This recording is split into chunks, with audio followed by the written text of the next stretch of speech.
President Donald Trump threatening Iran, Illinois' public transit carry ban case denied by the U.S. Supreme Court, and America's talking. Happy Monday, taxpayers, and hopefully you had a blessed Easter. This is the Center Square Daily for Monday, April 6, 2026. I'm your host, Greg Bishop.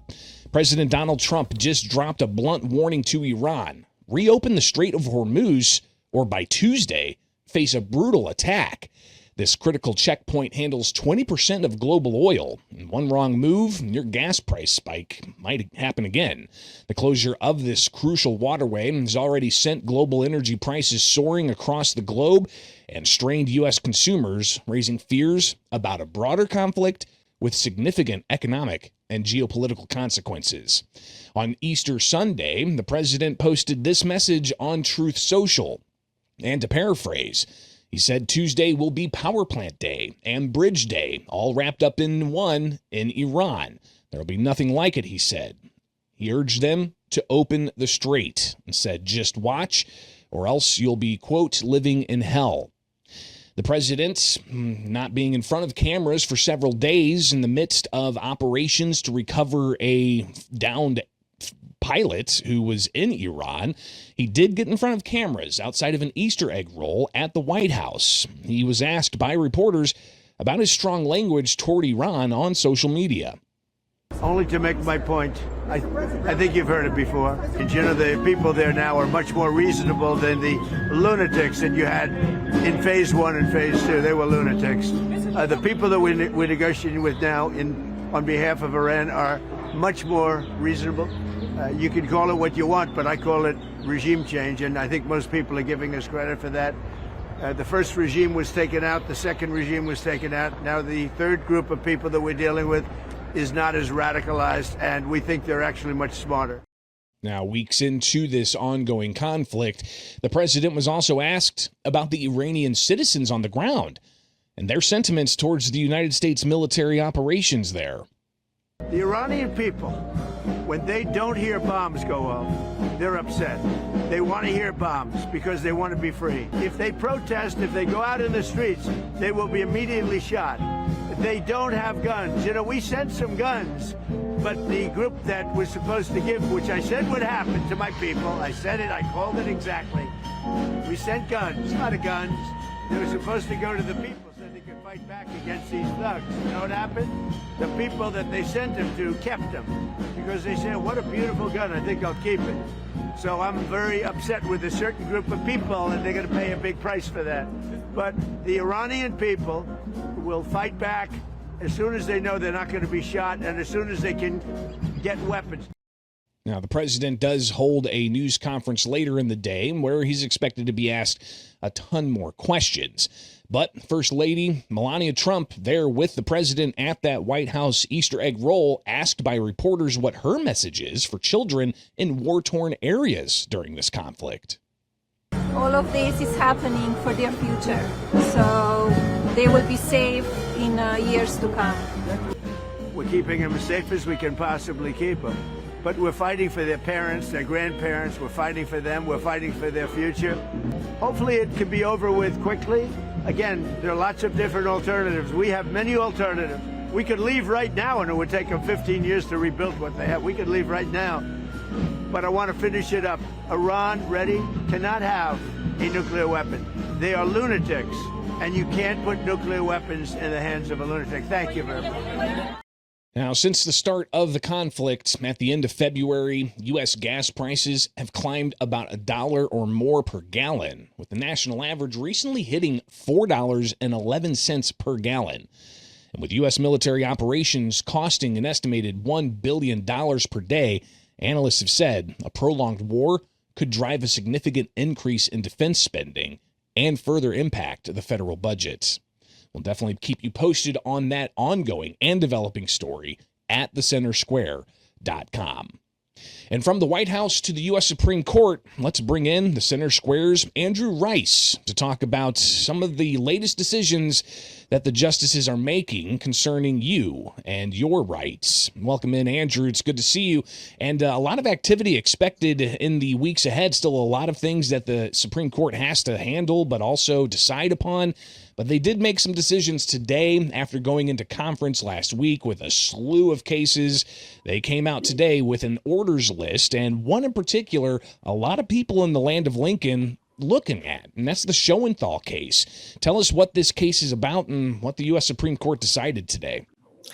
Right. Well, it's great to be here with you, Greg. The Supreme Court decided after multiple different relists here, decided to ultimately deny Schoenthal versus Rowell, a case out of Illinois on the state's ban of firearms, users holding firearms, possessing firearms in public transportation. So this is your public buses, this is your metros, your subways, anything that is even partly funded by those public funds. So this has been a ban in Illinois for gun users. They cannot have loaded firearms on these areas, and they cite laws restricting.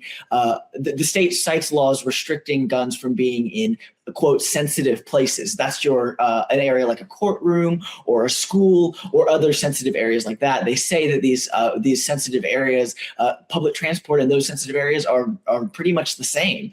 But challengers came into some gun rights advocates, several came in to challenge this restriction and saying, these are very open and public places where dangerous things can occur. And it would maybe be necessary to have a firearm, a loaded firearm, to be able to respond in an emergency incident if something dangerous happens on a bus or other public transportation vehicles. But ultimately, like I said, the Supreme Court denied hearing that case.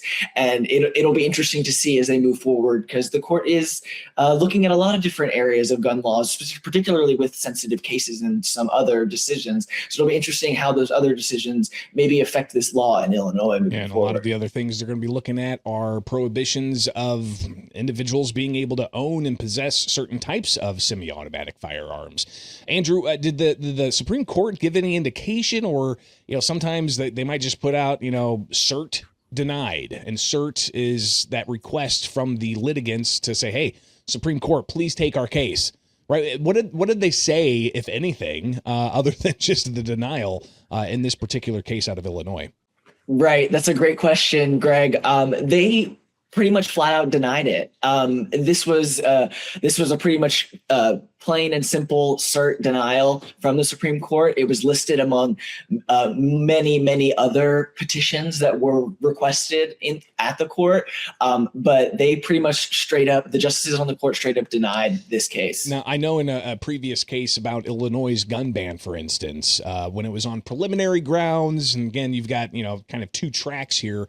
When we're talking about litigation that can make it up to the U.S. Supreme Court on the preliminary grounds, not on the merits, but on the preliminary grounds, a gun ban challenge did get all the way up to the U.S. Supreme Court, and they did deny that, but they did give there's like a 3 or 4 page response as to why they're denying that particular case. So it is kind of fascinating to see where the Supreme Court makes a little bit more of a telling as to why they're denying a case versus them just putting it in a list of dozens of others that just says cert denied.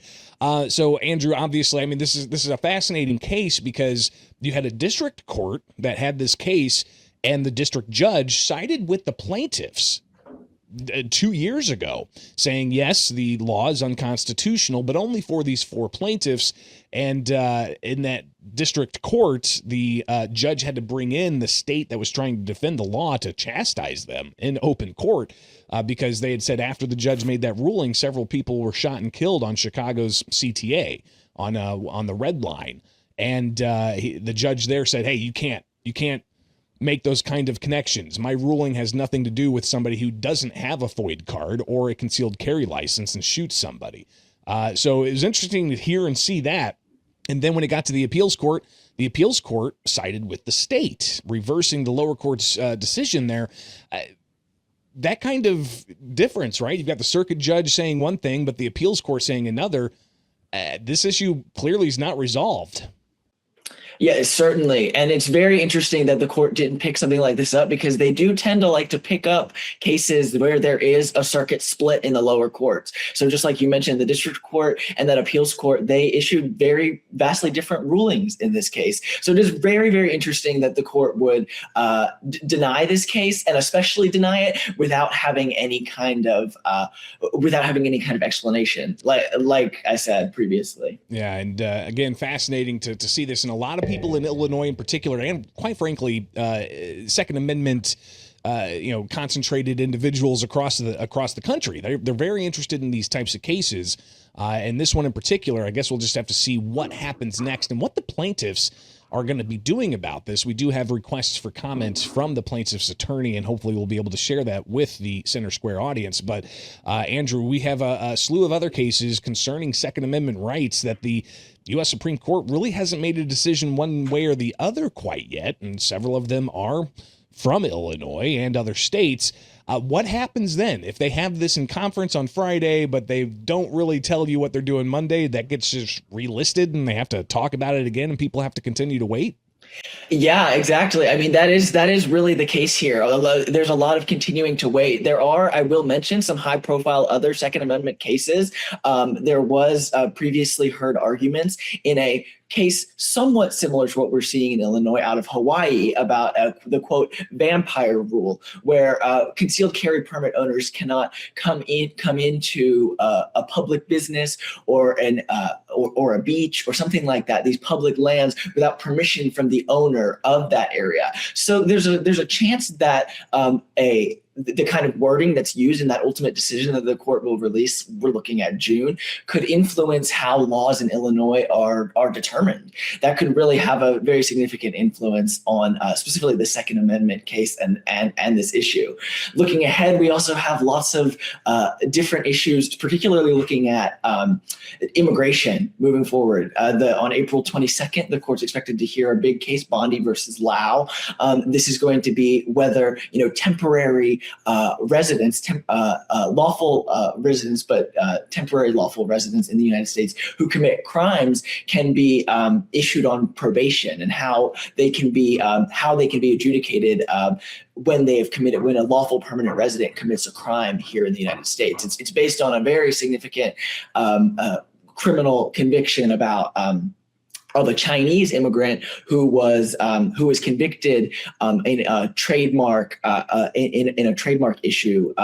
And so it'll be really interesting to see how the court looks at that. But then even later in the month, we're looking at more immigration, talking about Haitian and Syrian nationals and their temporary protected status. So a lot of nationals from Haiti and Syria are granted temporary protected status in the United States. This is given to them because they're fleeing either natural disaster, war, or famine, or something like that. But the Trump administration is looking to end that temporary protected status for these immigrants, because they say they are not able to properly process a lot of these immigrants that come in and that are seeking these kind of protections. And that leads to issues later down the line. But these immigrants, the lawyers for these immigrants are saying they deserve these protections, and that Haiti and Syria are still not safe places, especially considering U.S. conflict in Iran for Syria, that Haiti and Syria are not safe places for immigrants to be deported back to.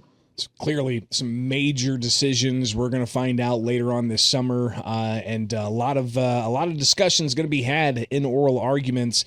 Andrew, you've talked about in the past some of the other stories that you've written about concerning what they've already heard. If you could you touched on some of the major immigration issues. What are some of the big themes you think we're going to find out this summer as to what the U.S. Supreme Court's going to say? This is the law of the land, this is not the law of the land, or are we going to get some clarity on this stuff? There's so much. Of course, there's some immigration. We heard, obviously, last week, the court heard birthright citizenship. We're going to hear some big decisions on where they side on that Trump's executive order for birthright citizenship. And we also can't forget earlier, a really big case that we're looking at is the transgender athletes participating in school sports. That's going to be a huge case coming out, likely in the summer, that we'll hear more about. And then, like I said, some Second Amendment cases in Hawaii, a drug ban on the Second Amendment out of Texas, whether users that consume drugs can be banned. And then also, we can't forget, with the midterms coming up, there is a significant redistricting case coming out of Louisiana about some congressional districts that could really change the way, at least in Louisiana, districts are rounded up for the midterm elections. And then also they had a bit of a conversation about mail-in balloting in another case. So, yeah, there's a lot that's going to happen with the U.S. Supreme Court coming up. But one thing, Andrew, obviously the Supreme Court kind of moves at its own pace, right? You don't know which ruling they're going to put out when until we get to probably the last day they're supposed to put out rulings, and you can kind of cross-reference and say, well, they've released these, but they haven't released these. But what can you tell us about those oral arguments and how instructive are those oral arguments into what the Supreme Court justices are thinking or which way they are leaning? Have you talked to some experts that kind of do that type of prognostication? Yes, I speak to experts. I feel like I speak to experts all the time after these oral arguments that, they're trying to figure out that kind of split, what kind of decisions we're looking at, whether it's all the way from a, 5-4 decision all the way to a unanimous decision, 9-0 decision. And we see that kind of thing all the time. I think the most recent example of this is when we saw some serious skepticism from Chief Justice John Roberts, Chief Justice of the Supreme Court, in last Wednesday's arguments on birthright citizenship. He was really grilling into John Sauer, President Trump's, the Solicitor General, and who was representing President Trump in this significant birthright citizenship argument. And he was really grilling into, in some of his questioning, about not really believing the administration's arguments that birthright citizenship can be taken away, and really seeming to side in that kind of questioning. Ultimately, though, these are just a bunch of questions, and so it can be hard to fully determine, but it does lean into the kind of language that these justices use. And there are some switch justices that you got to keep an eye on. In some of these kinds of issues, Roberts certainly being one of them, but also Justice Amy Coney Barrett, Brett Kavanaugh, and Justice Gorsuch. They can kind of go back and forth on some of these issues. They're not always going to side with the conservative Trump administration, but they also might not always side with the liberal justices and those appointed by Democrats. So it is really interesting to try to read the tea leaves, but it's not 100% foolproof for sure. Yeah, not 100% foolproof, and that's why a lot of times you just got to wait until they release those orders, and that's what Andrew is anxiously anticipating. And you can keep up with his work and all of the team's work at thecentersquare.com. Andrew, thanks for taking time. All right, now it's time for America's Talking, with headlines from across the country, and you can get these headlines in your inbox at thecentersquare.com. And also be sure to check out the information below this video for links to these stories and so much more. We start in Wisconsin, where Congressman and candidate for Wisconsin Governor Tom Tiffany, he said he will end subsidies for data centers in Wisconsin if he was to become governor.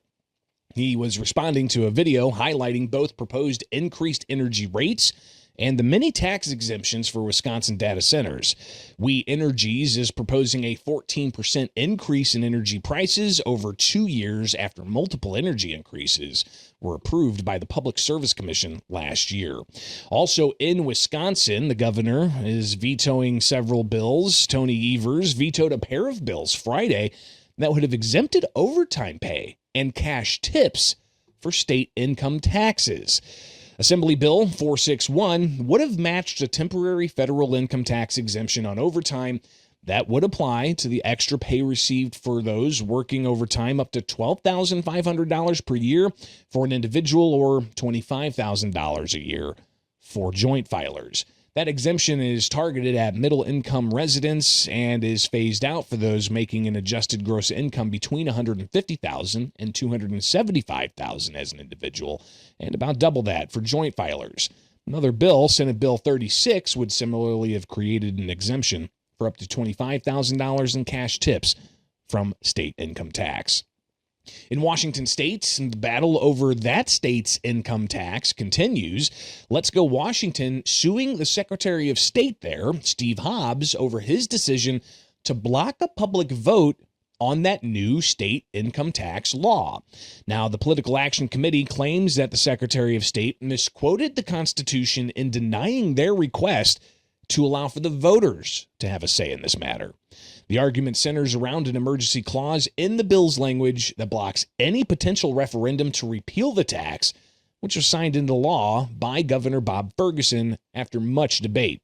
Let's Go Washington founder Brian Haywood told the Center Square Friday that the rejection letter from Hobbs refusing to process their referendum is the basis for their new legal challenge. In this particular case, because it says it has to be, this is basically giving the legislature a get out of jail free card to say, sorry, voters, this is something that's so important, you don't get to have a say. As reported by the Center Square Washington team, Hobbs' office argues that because the legislature declared the act necessary, the support of state governments, they are required by the state constitution to treat it as exempt from referendum. And now down to Arizona, where leaders of the Republican majority there in the Arizona legislature telling residents to file their taxes now, despite uncertainty over tax laws. The Arizona Department of Revenue sent out tax forms to Arizonans, despite the governor's office still determining how Arizona will change its tax laws to conform to the federal law changes that were made last July with the congressional passage of H.R. 1, the so-called One Big Beautiful Bill Act. Now, with the tax filing deadline coming up April 15th, people are nervous because there's a lack of clarity from the governor's office, Tax Conformity Senate President Warren Peterson said. Now, that tax form already being sent out. Over 1 million people have filed. And Peterson, he's keeping an eye on that. We'll update you as that progresses at the Center Square. Now, again, get these headlines and more below, or you can also sign up for the newsletter and get these and more in your inbox each and every day at thecentersquare.com. From my studios in Central Illinois, I'm Greg Bishop. Glad to be back. Join us back here Tuesday for more stories impacting you, the taxpayer, from around the country, only with the Center Square Daily.